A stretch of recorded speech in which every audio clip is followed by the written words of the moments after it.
Dans cette vidéo, vous allez découvrir les séries homologues des alcanes et des alcènes, ainsi que leur structure.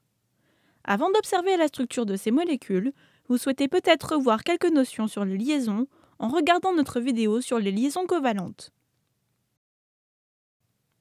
Les alcanes sont des hydrocarbures saturés. Cela signifie qu'ils possèdent des liaisons covalentes simples entre ces atomes de carbone.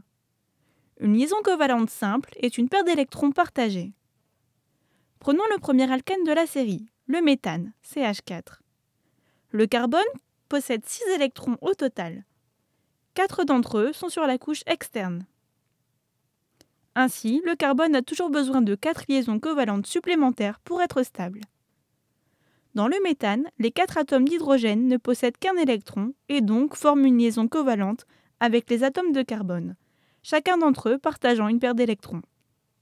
Le méthane est un gaz naturel et il est souvent utilisé dans les maisons pour le chauffage ou la cuisine.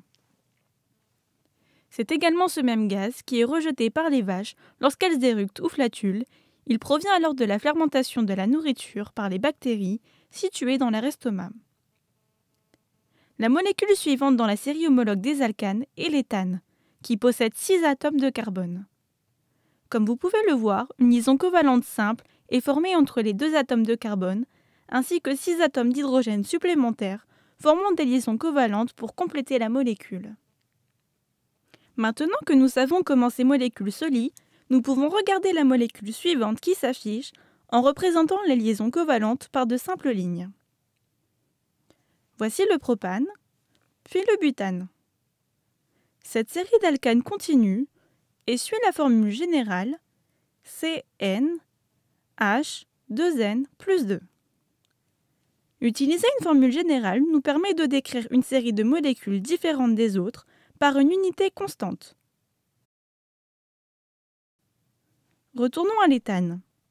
En utilisant la formule CnH2n plus 2, dans laquelle n représente 2 pour les 2 atomes de carbone présents dans l'éthane, nous pouvons voir que le nombre d'hydrogène sera 2 fois 2 égale 4 plus 2 égale 6. Donc 6 hydrogènes. C2H6. En utilisant cette formule, nous pouvons trouver la formule moléculaire des autres alcanes. Par exemple, le décane avec 10 atomes de carbone. Mettez la vidéo en pause et utilisez la formule générale pour trouver la structure du décane. Normalement, vous devez avoir C10H22, où N égale 10 pour les 10 atomes de carbone. Donc 10 multiplié par 2 égale 20, plus 2 égale 22.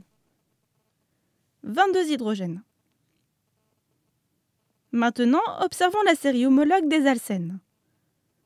Ils sont insaturés et possèdent donc une double liaison covalente entre 2 atomes de carbone. Voici l'éthylène. Il possède une double liaison, il y a donc 2 paires d'électrons partagés entre les 2 atomes de carbone. Désormais, chaque atome de carbone n'a que 2 électrons formant des liaisons covalentes avec un total de 4 atomes d'hydrogène, 2 sur chaque carbone, afin de compléter la molécule d'éthylène. Il est probable que vous rencontriez des molécules alcènes avec une seule double liaison, bien qu'il puisse y en avoir plusieurs dans une molécule.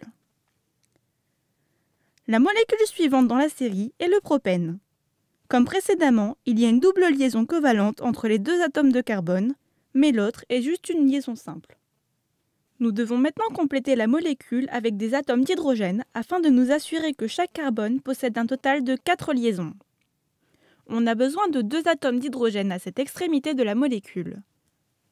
Ce carbone central possède déjà 3 liaisons et n'a donc besoin que d'un hydrogène.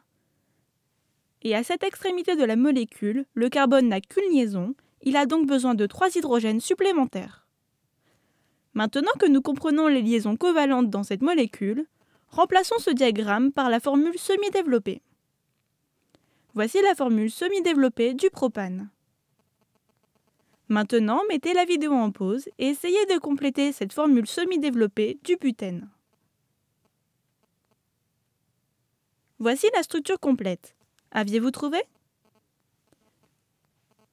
Voici les formules semi-développées de nos 4 premiers alcènes.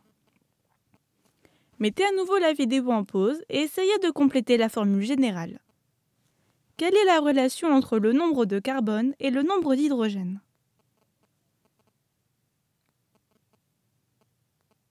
Normalement, vous avez obtenu cette structure, CnH2n. Il y a tout simplement 2 fois plus d'hydrogène que de carbone. Donc, par exemple, pour le décène, la formule brute serait C10H20. Maintenant, à la fin de cette vidéo, vous devez en savoir plus sur les liaisons dans les alcanes et les alcènes et comment chaque série homologue suit le schéma donné par sa formule générale.